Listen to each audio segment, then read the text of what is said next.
திரைப்பட நடிகர் தாவேகா கட்சியின் தலைவர் விஜய் அவர்களுக்கு வணக்கம். நேற்று உங்கள் மாநாட்டில் எம்ஜிஆர் ஆரம்பித்த கட்சி எப்படி இருந்தது, யாருக்கிட்ட இருக்குது, நிறைய விஷயங்கள் பேசியிருக்கீங்க. அதில் சில விஷயங்கள் கருத்துக்களாக பகிர்ந்துக்கணும்னு நான் நினைக்கிறேன்.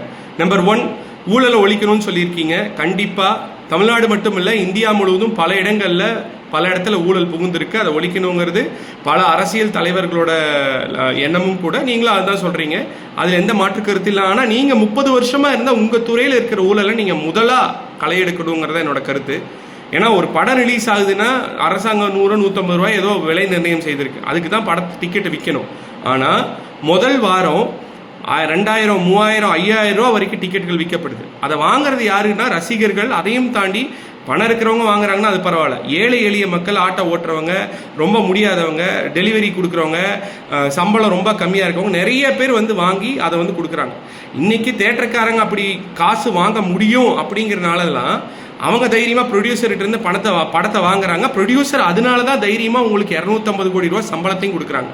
நீங்கள் சொல்கிறீங்க இல்லையா, பீக் கரியர், அதாவது என்னோட 250 கோடி ரூபாய் உள்ள பீக் கரியர்லேருந்து நான் வந்திருக்கேன் அப்படின்னு. அந்த கரியரில் நீங்கள் வாங்குற 250 கோடி உங்களுக்கு தைரியமாக உங்கள் ப்ரொடியூசர் ஏன் கொடுக்குறாருன்னா, அவர்னால முதல் வாரம் 150 ரூபா டிக்கெட்டை 1000 ரூபாய்க்கும் 2000 ரூபாய்க்கும் வசூல் பண்ணிட முடியும், அவ்வளோ கலெக்ஷன் ஆகுங்கிற நம்பிக்கையில் தான். அப்போ நம்பர் 1 ஊழல் இங்கே இருக்குது. அதுவும் அது ஒயிட்டில் கூட கலெக்ட் பண்ணுறது இல்லை, கருப்பு பணமாக தான் கலெக்ட் பண்ணுறாங்க. அதனால நாட்டுக்கோ பொருளாதாரத்துக்கோ இல்லை வேறு எந்த விதத்துலையும் யாருக்கும் பயன் இல்லை, அவங்களுக்கு மட்டும்தான் அது போய் சேரப்போகுது. அதனால் நீங்கள் ஊழலை ஒழிக்கிறத நான் முழுமையாக வரவேற்கிறேன். பட் அடுத்து உங்கள் படம் ஜனநாயகம் ரிலீஸ் ஆக போகுது. அந்த படத்தில் இந்த மாதிரி எதுவுமே இல்லாமல் சாதாரண மக்கள் பார்க்குற மாதிரி அதே அரசாங்கம் நிர்ணயித்த விலையில் டிக்கெட்டை விற்று ஊழலை நீங்கள் ஒழிச்சு காமிக்கிறதோட முதல் ஸ்டெப்பாக நீங்கள் ஆரம்பிச்சிங்கன்னா ஊழல் ஒழிக்கிறத பற்றி நீங்கள் பேசுகிறத நான் வரவேற்பேன். 2வது, யாருக்கிட்ட இருக்குது அஇஅதிமுக கட்சின்னு நீங்கள் வருத்தப்பட்டு சொல்லியிருந்தீங்க. யாருக்கிட்ட இருக்குன்னா, இந்தியா சுதந்திரம் அடைந்த காலத்திலிருந்து இன்னைக்கு வரைக்கும் 5 ஆண்டுகளில் எந்த ஒரு மாநிலமுமே 11 மருத்துவக் கல்லூரி கொடுத்ததே இல்லைன்னு மருத்துவக் கல்லூரியை கொண்டு வந்து கொடுத்தவர்கிட்ட இருக்கு. யாருக்கிட்ட இருக்குன்னா, 7.5% இடஒதுக்கீடு கொடுத்து அரசு பள்ளியில் படிக்கிறவர்கள் மருத்துவர்களே ஆக முடியாது, ரொம்ப குறைவாக தான் ஆயிட்டு இருந்ததை மாற்றி ஆயிரக்கணக்கான அரசு பள்ளி மாணவர்களை மருத்துவர்களாக மாற்றி காற்றியவர்கிட்ட இருக்கு. யாருக்கிட்ட இருக்குன்னா, அத்திக்கடவு அவிநாசி திட்டம் 60 ஆண்டு கால பிரச்சனை. போர் போட்டால் தண்ணி வரல, காத்தா வருது, 500-600 அடி போனால் இயற்கையை அவ்வளோ இழிவுபடுத்துகிறோம். அப்போது இப்போ 100 அடி 80 அடியில் தண்ணி வருது, மக்கள் விவசாயிகள் சந்தோஷமாக இருக்காங்க. 60 ஆண்டு கால பிரச்சனையை தீர்த்து வச்சவர்கிட்ட இருக்குது. யாருக்கிட்ட இருக்குன்னா, டெல்டா மாவட்டத்தில் மீத்தேன், ஹைட்ரோ கார்பன் போன்ற திட்டங்கள் வந்தால் விவசாயம் பாதிக்குன்னு சொல்லிட்டு அதை பாதுகாக்கப்பட்ட வேளாண் மண்டலமாக மாற்றி பாதுகாத்து விவசாயிகள் நலனை பாதுகாத்தவர்கிட்ட இருக்குது. யாருக்கிட்ட இருக்குன்னா, மின் கட்டணம் உயர்த்தாம ஆட்சி நடத்தினவர்கிட்ட இருக்கு. யாருக்கிட்ட இருக்குன்னா, அதிமுக ஆட்சினா சட்டம் ஒழுங்கு சரியா இருக்குன்னு சொல்ற அளவுக்கு சட்டம் ஒழுங்கு சரியா வச்சவர்கிட்ட இருக்கு.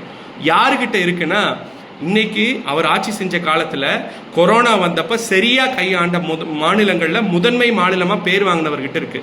யாருக்கிட்ட இருக்குன்னா, அவர் ஆட்சி செஞ்ச காலத்துல ஸ்டேட் ஆஃப் கவர்னன்ஸ் அவார்டில் இந்தியாலேயே நம்பர் 1 அவார்டு வாங்கினவர்கிட்ட இருக்கு.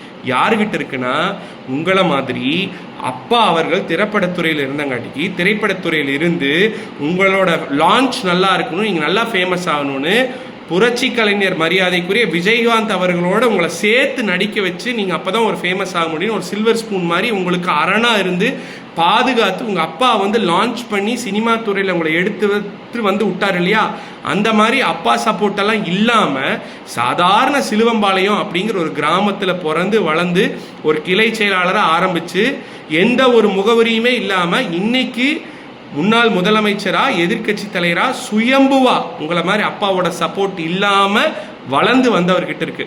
யாருக்கிட்ட இருக்குன்னா, 72 வயசுலையும் கடந்த 3 மாசத்துல 10,000 கிலோமீட்டர் 50 லட்சம் மக்கள் 100 தொகுதிகளில் போய் திமுகவோட பிரச்சனைகளை திரும்ப மக்கள்கிட்ட பேசி திமுக தப்புங்கிறத எடுத்து சொல்லி கொண்டிருக்கிறவர்கிட்ட இருக்கு. உங்களை மாதிரி கட்சி ஆரம்பிச்சு இந்த 1.5 வருஷத்துல 2 தடவை 1/2 மணி நேரம் ஸ்பீச்சும் 1/2 கிலோமீட்டர் ரேம்ப் வாக் பண்ணவர்கிட்ட இல்லை. யாருக்கிட்ட இருக்குன்னா, நீங்க ஒரு மேடையில் பேசியிருந்தீங்க இல்லையா, இன்பநிதி, தயாநிதி, உதயநிதி, இந்த பேர்கள்லாம் கேட்கும் போதே பட டைட்டில் வைக்கணும் போல இருக்கு, அவ்வளோ நல்லா இருக்கு. 2 பாரம்பரிய குடும்பங்கள் இருக்கு இந்தியாவில். ஒன்று ராகுல் காந்தியோட குடும்பம், இன்னொன்று வந்து கலைஞர் அவர்களோட குடும்பம்னு. அப்படி நீங்க பேசிட்டு இருந்த காலத்திலையும் திமுக தீய சக்தி, திமுகவை எதிர்க்கணும், தமிழ்நாட்டுக்கு திமுக ஆகாதுன்னு குரல் கொடுத்து போராடி கொண்டிருந்த எடப்பாடி கே பழனிசாமி அப்படிங்கிறவர்கிட்ட கட்சி இருக்கு. அதனால நீங்க அதை பத்தி எந்த ஒரு கவலையும் பட வேண்டாம். கடைசியா ஒன்று மட்டும் சொல்லிக்க விரும்புகிறேன். நீங்கள் சொல்லியிருந்தீங்க 234 தொகுதியிலையும் இந்த விஜய் தான் வேட்பாளர் அப்படின்னு. ஏன்னா உங்களுக்கு வேற எந்த வேட்பாளர் இல்லை, அதனால் நீங்கள் அப்படி சொல்கிறீங்க அப்படின்னு நான் நினைக்கிறேன். நீங்கள் சினிமாவில் வேணால் ஹீரோவாக இருக்கலாம், ஆனால் 234 தொகுதியிலையும் அதிமுகவை சேர்ந்த சட்டமன்ற உறுப்பினர்களும் சட்டமன்ற உறுப்பினர் ஆகும் தகுதி உள்ளவர்களும் பல நிஜ வாழ்க்கை ஹீரோக்கெல்லாம் நாங்கள் வச்சுருக்கோம். இவங்களுக்கெல்லாம் டைலாக் தேவையில்லை, ஸ்டார்ட் கேமரா ஆக்ஷன் தேவையில்லை. ஒரு எடுத்துக்காட்டுக்கு சொல்லணும்னா, கள்ளக்குறிச்சியில் இருக்கிற ஒரு எம்எல்ஏ ஒரு சாதாரண பெயிண்டர். அவர் அத்தனை மக்கள் பணி பெயிண்ட் அடிச்சுட்டு இருந்தாலும் கூட மக்கள் பணி செஞ்சு இன்னைக்கு சட்டமன்ற உறுப்பினராக இருக்கார் கள்ளக்குறிச்சியில் அஇஅதிமுக. இது அஇஅதிமுக மட்டுமே சாத்தியம். அது மட்டும் இல்லை, கள்ளக்குறிச்சி கள்ளச்சாராய சம்பவம் நடக்கிறதுக்கு முன்னாடியே மக்கள் பணி செஞ்சு அன்னைக்கு தாவேக்கா என்ன பண்றதுன்னு தெரியல, இருந்ததான்னு கூட தெரியல. அவர் எடுத்துட்டு போய் லெட்டர் ஹெட்ல இந்த மாதிரி ஒரு பிரச்சனை வருது, அதை தவிர்க்கணும்னு கொடுத்து இருந்தும் திமுக பார்க்காதங்காட்டி தான் அந்த சம்பவம் வந்துச்சு. அப்படிப்பட்ட ஒரு ரியல் ஹீரோ எங்க கட்சியில் இருக்காங்க.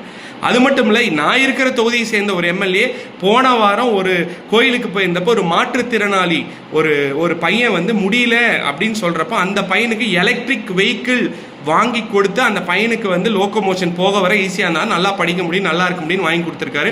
அவர் ஒரு ரியல் லைஃப் ஹீரோ. இந்த மாதிரி என்னால் 234 தொகுதிகள்லையும் தொகுதிக்கு ஒரு ஹீரோ இல்லை 10 ஹீரோக்களை அதிமுக காமிக்க முடியும். அதனால எங்களுக்கு 234 தொகுதிக்கும் சினிமாவில் நடக்கக்கூடிய விஜய் தான் ஹீரோங்கிற தேவையில்லை. 234 தொகுதிக்கு அவ்வளோ ஹீரோஸ் நாங்கள் வச்சிருக்கிறோம் ஆல்ரெடி. அதனால எங்க கட்சியை பற்றியோ எம்ஜிஆரை பற்றியோ எங்களை பற்றியோ எந்த ஒரு கவலையும் பட வேண்டாம். விஜய் அவர்கள் மிகப்பெரிய ஹீரோவாக இருக்கலாம், படத்தில் பார்த்து ரசிக்கலாம். அவரை போய் சென்னையில் பார்க்க முடியுமா, அவர்கிட்ட ஒரு பிரச்சனைனா போய் சொல்ல முடியுமா? முடியாது. ஆனால் இங்கே களத்தில் இருக்கிற ஒருத்தரை எம்எல்ஏ ஆக்கணும்னா அவங்களுக்கு ஒரு பிரச்சனை, ரோடு பிரச்சனை, லைட் பிரச்சனை, குப்பை பிரச்சனை, டிச்சு பிரச்சனை, என்ன பிரச்சனைனாலும் நின்று செயல்படுவாங்க நமக்காகன்னு. அவங்களுக்கு தான் வாக்களிப்பாங்க. நன்றி, வணக்கம்.